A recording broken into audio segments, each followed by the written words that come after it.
Pernahkah Anda mendengar pertunjukan hantu pada pukul 12 tengah malam? Ini adalah pengalaman sebenar yang berlaku pada datuk dan nenek. Kisah ini berlaku semasa zaman istimewa pada tahun ke-1969. Pekan 10 orang, Bandar Baishan, wilayah Jilin, sebuah desa bernama Kampung Aikune. Nama datu ialah Li Zongping. Saya masih muda pada awal 20-an.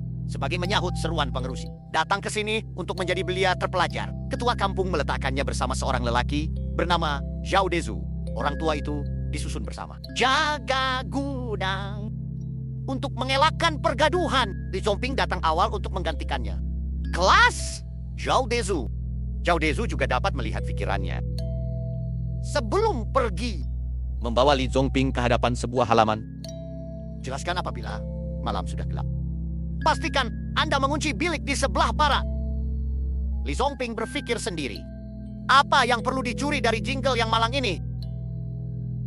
Saya boleh mencari tetapi menjelaskannya berulang kali. Tegaskan bahwa Anda tidak boleh melakukan kesilapan. Li Zongping terpaksa bersetuju secara sembarangan. Tidur awal pada waktu malam. Tiada apa-apa yang menyeronokkan di kampung. Jangan keluar merayau-rayau.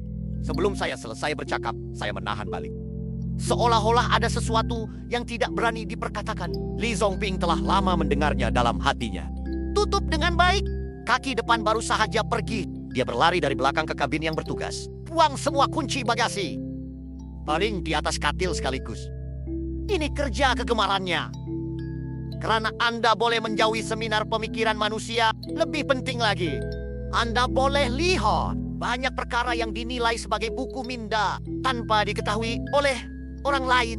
Saya tidak tahu berapa lama masa yang diambil. Li Zongping tertidur semasa membaca. Hari semakin gelap. Keadaan sekeliling menjadi sangat sunyi. Tiba-tiba bunyi gong kedengaran. Bunyi itu seperti persembahan besar di pasar. Sangat kuat. Li Zongping bangun satu demi satu. Saya rasa sudah terlambat. Adakah terdapat aktiviti rangkaian lain? Saya nampak kunci di atas meja. Tiba-tiba saya teringat jika ia boleh ditutup. Bilik di sebelah barat halaman belum berkunci lagi. Li Zongping tergesa-gesa mengambil kunci. Lari sahaja ke bilik. Bunyi nyanyian itu semakin ketara. Seolah-olah ia keluar dari dalam. Apabila dia menolak pintu, bunyi itu berhenti secara tiba-tiba. Li Zongping ingin melihat siapa yang membuat onar. Anda boleh menggunakan lampu suluh dan tidak menemui apa-apa.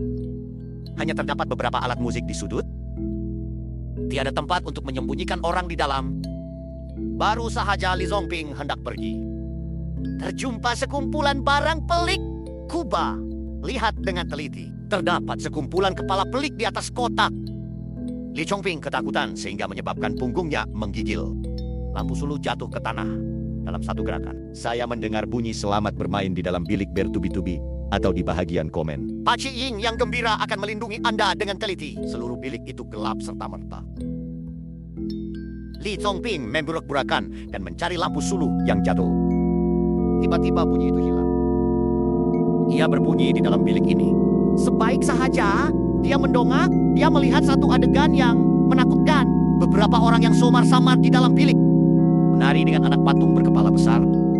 Seorang lagi sedang bermain drum. Pemandangan yang menakutkan ini adalah 5 kaki Li Zongshang Menjeret. Anak patung berkepala besar yang menakutkan itu.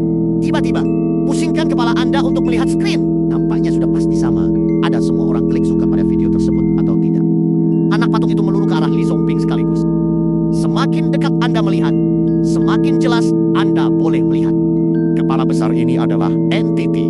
Badan adalah dalam keadaan lut sinar. Li Zongping terduduk di atas tanah kerana ketakutan. Ia mengambil masa beberapa saat untuk mengetatkan tali leher dan memutar keluar dari bilik. Cepat-cepat berlari ke satu-satunya bilik bertugas yang bercahaya. Ia boleh disekat sebaik sahaja Anda memasuki rumah. Semua selimut ketakutan ditutup dengan selimut. Pada masa ini, suara nyanyian masih kedengaran di luar. Tiba-tiba, pintu dibuka. Kemudian, Li Zongping mendengar kunci meja terjatuh. Bunyi jatuh. Adakah hantu-hantu itu sudah masuk ke dalam rumah? Li Zongping tidak berani membuka selimut untuk melihat. Tiba-tiba, dia teringat sebuah buku merah yang ada di dalam poketnya. Itulah lo, pengerusi hebat kami. Bu! pasti dapat mengalahkan basilisk ini. Bacaan oleh Li Chongping. Bunyi di dalam bilik itu perlahan-lahan hilang. Yang tinggal hanyalah nyanyian halaman rumah. Sudah terlalu lama. Li Zongping memandang keluar dari selimut dengan berani. Semua suara yang menyanyi itu ada di halaman rumah. Beberapa hantu memakai anak patung berkepala besar, terkedek-kedek menggeliat. Tetapi Bayung Beng itu kadang-kadang muncul. Yang tinggal hanyalah kepala besar yang terapung di udara. Sangat pelik.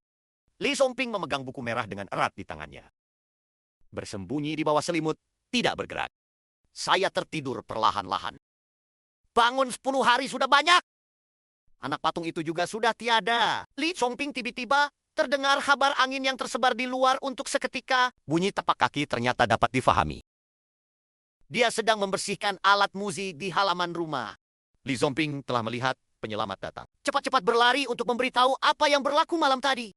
Tanpa disangka, Zhao Dezu tidak menunjukkan ekspresi terkejut. Sebaliknya, dia sudah lama menjatuhkannya. Cuma tidak berani untuk mengatakannya dengan jelas. Takut diberitahu bahwa dia adalah feudal. Diketuk oleh. Kemudian biarkan Li Zongping membungkus barang dengannya. Sambil bercerita tentang asal-usul hantu-hantu ini. Ternyata hantu-hantu ini adalah orang-orang yang malang. Dulu versi menyanyi kampung. Tetapi oleh sebab semua yang dinyanyikan adalah drama lama. Dibelasah dan dijadikan kandang lembu Tetraquis Milton. Suatu malam salji turun dengan lebat dan menyebabkan bumbung runtuh. Semua orang ini mati di dalam. Pada waktu malam mereka sering kembali berlakon. Penduduk kampung berasa kasihan dan mereka semua berpura-pura tidak dapat melihat.